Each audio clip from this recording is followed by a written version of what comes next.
बहुत ज़माने पहले की बात है। एक छोटे से गांव में एरिन नाम का एक लड़का रहता था। एरिन बहुत क्यूरियस था, हमेशा नए राज, नए एहसास और नए सपनों की तलाश में रहता। मगर एक बात उसे हमेशा अजीब लगती थी। उसे लगता था कि दुनिया में कुछ चीज़ें अधूरी हैं, जैसे कुछ उम्मीदें कहीं खो गई हैं। एक रात जब चांद पूरा चमक रहा था, एरिन ने जंगल के किनारे से एक हल्की सी नीली रोशनी चमकते देखी। वो हैरान होकर उस रोशनी की तरफ चला।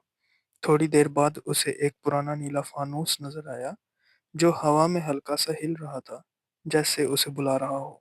जब एरिन ने फानूस को हाथ लगाया, तो फानूस चमक उठा। अचानक एक एरिन ने आवाज सुनी, एरिन, मुझे तुम्हारी मदद चाहिए। मैं खोई हुई ख्वाहिशों का फानूस हूँ।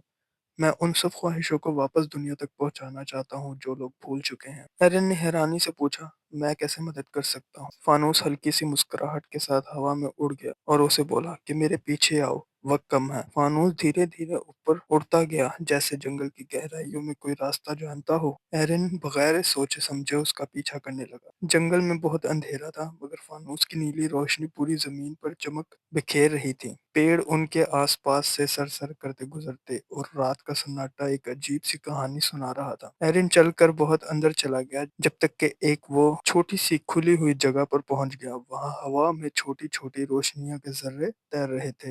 हर रोशनी एक विषय की खोई हुई ख्वाहिश थी। कुछ रोशनियां हंसी जैसी चमक रही थीं, कुछ उदास सी ठहरी हुई थी, और कुछ बिल्कुल वो थीं जो अब तक किसी के दिल में दर्द की तरह बंद थी। फानूस ने अफसोस भरी आवाज में कहा, यह सब वो ख्वाहिशें हैं जो लोगों ने कभी मांगी पर वक्त के साथ भूल गए। इन्हें आजाद करने वाले कोई नहीं। एरिन, क्या तुम मेरी मदद करोगे? एरिन ने कहा, हाँ, मैं मदद करूंगा। फानूस एकदम जगमगाने लगा और रोशनियां एक जर्रे एरिन के आसपास घूमने लगे, जैसे वो इंतजार कर रहे हों कि कोई उन्हें समझे, कोई उन्हें छूकर फिर से जीना सिखा दे।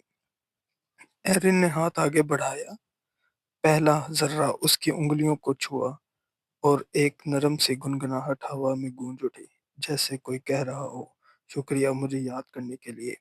और फिर यह सिलसिला शुरू हो गया। एरिन एक एक रोशनी को छूकर उन्हें वापस दुनिया में भेजने लगा, जहां वो फिर किसी के दिल में उम्मीद बन सकती थी।